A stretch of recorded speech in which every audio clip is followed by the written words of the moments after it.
couple times, and it's still cool every time I see it. So I know all of you, like me, have had tons of questions about Anthem since last year because we're all BioWare fans. So we're going to do something a little bit different for the rest of the show, and we're going to take a deep dive into Anthem. So I'm going to bring out some members of the BioWare team to chat with us. Ladies and gentlemen, please give a warm welcome to Casey Hudson, Mark Dara, and Kathleen Rutzard.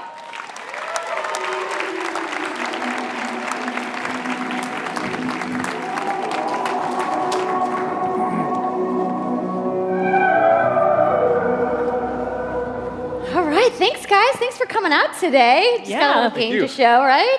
Yep. It's going to be very exciting. So, Casey, we're going to go ahead and just jump right in and get started with you. So now, we know that you all started, or Casey, you started your career at BioWare way back in the day, but you took a couple years off. But before you came back, you actually worked on Anthem before you left. Yeah, that's right. So, first of all, it's amazing to be back. It's awesome to be making games for BioWare fans. We have the best fans, so it's been super satisfying to come back to it. And I just want to be able to continue the legacy of the studio, and that's kind of where it started with Anthem. Is just thinking about, what is the evolution of a BioWare game, and we wanted to create a brand new world for people to discover, a whole new world of story and character. But we also wanted to do something that was, more of a dynamic and living world, and a game that would change every time you came back and played it. We also wanted to do something where, if you wanted to invite your friends into it, then you could do that as well. So that was really the initial vision of the game, not an MMO, not a multiplayer game with stories sort of bolted on this side, but something new and different, and I think the team has really captured that vision over the years. Your fans really love the stories from BioWare, but I think we're kind of curious how you're planning to make story work in this shared world. So a great story for BioWare is really about characters that you can have a connection with, choices you get to make, and feeling like the story is about you. In a lot of multiplayer games, those things get diluted because you're mixing multiplayer and storytelling into the same areas. Now you can build a solution to that, but you have to really build it into the core of the game. And that's what we've tried to do with Anthem. It's what we call our world, my story. So when you're out in the open world, the world is really dangerous, and you're focused on your mission. And this is where other players get to play with you. The thing that's really interesting about this, it's unique for Anthem, is that this is a living shared world. So whether there's weather or it's nighttime, what we're experiencing together. Everyone that's playing Anthem at a moment is seeing the same thing.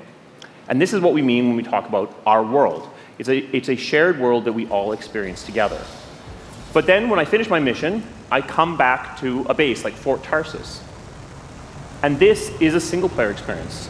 I turn in my rewards, I talk to some characters, I experience the choices of my action. And this is where your story really lives and breathes. And by doing it this way, we're able to combine that impact and agency of a single player story with the fun of teaming up with your friends to play co-op in combat. And we're also designing it so that we can add story for years to come. So one of the first things that we hear from our community is they want to continue to play in our worlds. When they've finished Mass Effect or Dragon Age, players want more story. And so we've designed Anthem in a way that we can actually add more story for years to come. And it could be anything. A new moment with a character that you've grown to love, or an event in the world that deepens the lore, or an entirely new storyline and plot. Well, I'm certainly not going to complain about more story. I don't think anybody out there is going to either. So, Kathleen, I wanted to ask you, from a writing perspective, since you are the lead writer, can you speak to what it's like to create a new world like Anthem from the beginning? Well, what's really exciting for us, and not just the writers, but all of the devs, the designers, the artists, is that we're creating something new and mysterious for players to discover. So at the heart of the premise of Anthem is a world left unfinished by the gods. But the gods left behind their massive tools, and those tools are in constant conflict with this unknowable force called the anthem of creation. And the chaos of those things pushing against each other means that the world is constantly being reshaped in new and unpredictable ways. Yeah, violent storms, mutated creatures, gigantic monsters. It's a dangerous environment that you need to wear a suit of powered armor, a javelin, to be safe in. Now, something I think a lot of players out there maybe don't stop to think about is just how much work goes into creating a new intellectual property, or IP, as we've been saying. Now, we've seen all these different creatures, and Mark, you mentioned the storms. What's the process of creating a game like from scratch? Yeah, it's something we've done a few times at BioWare. And then really the hardest part is getting started, just kind of getting off the blank page. So what we try to do is we think about the new experiences that we're trying to unlock for players. So what is the fantasy fulfillment? What are the new things you actually get to go and do that are different from what you've played before? So that's where we start. And then once we think about those things, that's the power of creating new IP, especially for games, is that you actually get to build a whole fictional universe that's meant to bring out a certain experience. And then once we do that, then we still need to build all the rest of the stuff, and what unlocks us creatively is to think about principles around art style, tone, and even the technology and the politics of our new world. And then from there, we can actually go and build out every last detail. Yeah, and one of the unique challenges for Anthem is that it's a world, an experience that's meant to feel alive, like it's happening right now. And so the world is always changing, whether the storms, seasons, and it's a really great concept to write for, because what it means is it gives us the opportunity to drop into the world, almost in real time, a dramatic event that changes the world for everyone. And that could be anything from gameplay to lore. I mean, all of the moving parts in the dynamic world sound really cool, the way that they sound like they're going to come together. But even though there's obviously a lot going on, it really all comes back to your character. So let's talk about who we're going to be playing as and why we're fighting these crazy beasts. So you are a freelancer, uniquely skilled to pilot these Javelin exosuits. And you need those suits to survive and fight in this world, because the world will kill you. But on top of that, our ancient rivals, the Dominion, they've discovered a way, they think, to weaponize the anthem of creation. And so we need to stop them and protect the free people of Tarsus. Now, I've heard you call this power armor a couple different things. Is it a suit? Is it a javelin? What's the canon term here? We call them javelins, and there are 4, and they each have unique abilities. There's the Ranger, and then there's the Colossus, the Interceptor, and finally, the Storm. Yeah, so each javelin gives you a different way to play the game. But the thing to remember is, like Kathleen said, you're not your suit. You are a freelancer, a pilot, which means you can decide which suit you want to use based on your mood, based on the mission you want to engage in, or the javelins that your friends are using. So really what this allows us to do is we've built the suits to look like they're built from the materials of the world. So they each have their own unique abilities. So let's take a look at the Ranger now. The Ranger is a more generalized suit, able to do a lot of different things, really designed for up-close and personal combat, one-on-one for the most part. The Colossus is heavier, more specialized, but able to really pack in big weapons that let them devastate the battlefield. I'm just going to say the Storm looks like it's going to be my favorite. I'm sure you guys out there are picking your faves right now, too. So the javelins look awesome, but we're going to take a couple questions right now. So Casey tweeted, some of you may have seen, asking for people out there to send us your questions. And the first one is going to be from @It'sSweetNicole, who asks, as a player who is all about making their character their own, what kind of customization options will be available in Anthem? Yeah, so we really want players to express themselves, both through customizing the way their javelin plays, through gear and weapons, but also being able to personalize the way that it looks, both through paint jobs as well as changing the actual geometry of the suit itself. We want teams to be able to do this as well. And because you're going to be using a javelin for a long period of time, we really want you to be able to make it your own. I'm glad you brought that up, because actually, Jay Legato has a question connected to customization. Monetization. How, when, loot box, cosmetics. Yeah, so we are going to have some cosmetics and vanity items that you'll be able to purchase, but you're always going to know what you're going to buy before you spend any money on it. So no loot boxes, no ability to pay for power. Yay. So that means no ability to spend money on gameplay advantage at all within Anthem.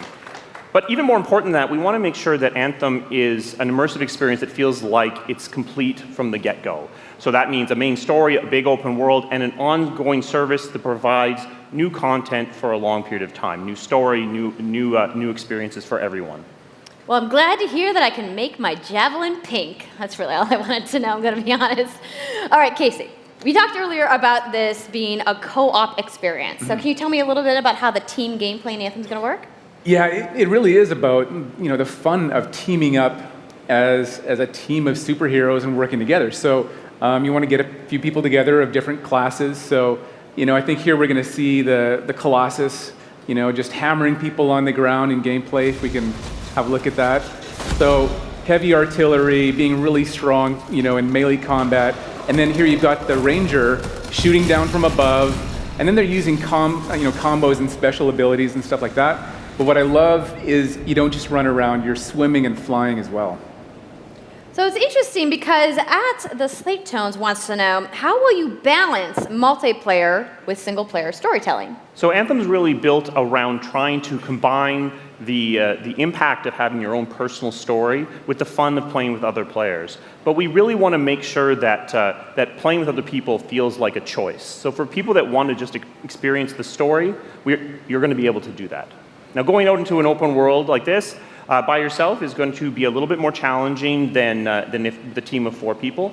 And we've really tried to balance the co-op experience to be fun, even for people that don't normally engage in this kind of thing. So I really hope that everyone at least gives co-op a try. Okay, that's good to know. If you want to roll solo, you can, but it's just going to be a little bit more difficult.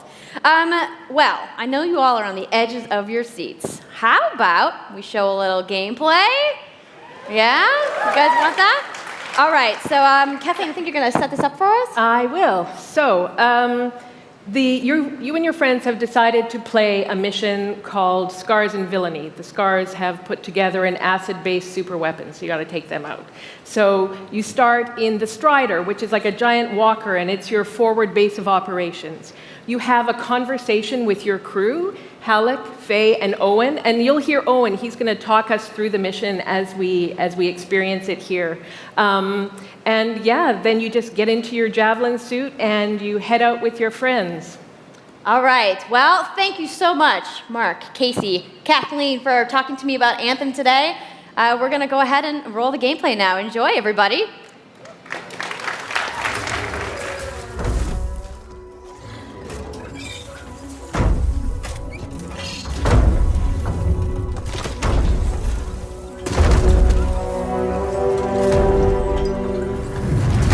Freelancer, time to get to work! Faye said these bastards made some kind of acid. They're using it as a weapon.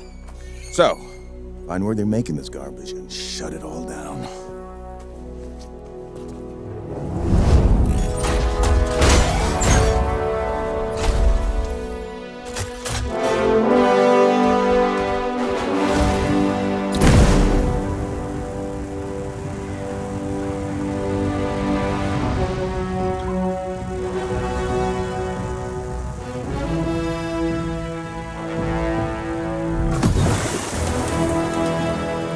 Owen, what's the plan here? Picking up loads of scars nearby. Take a look around the area, but be careful.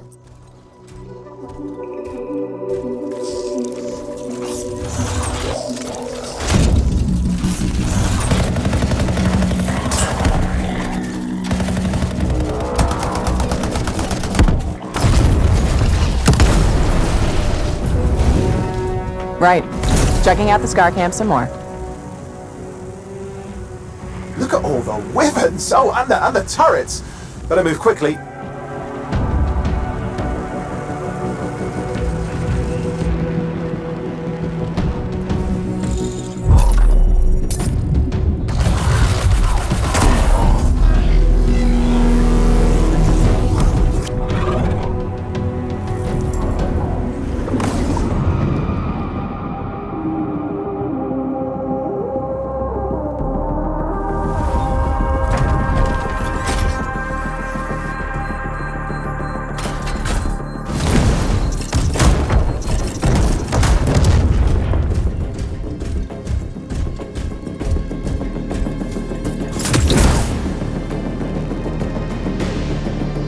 There's a Shaper relic. Wait, something's odd. Get a closer look, would you? See those radiant pieces of energy? They're echoes from the Anthem of Creation. Loads of scars nearby. Be careful.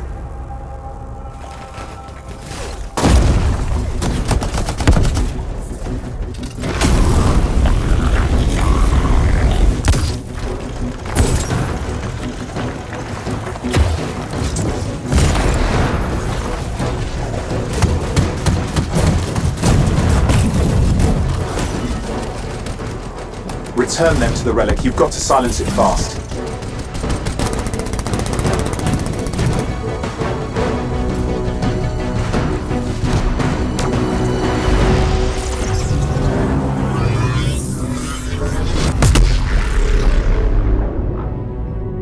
It's gone silent. Disaster averted. Do you think we get a bonus for... Wait, something's happening. What the hell was that? I think that was whatever laid all the eggs around here. The sound came from below your position. On the plus side, this definitely counts toward hazard pay. There's a trail of this acid gunk leading down. Follow it, and we should find the source.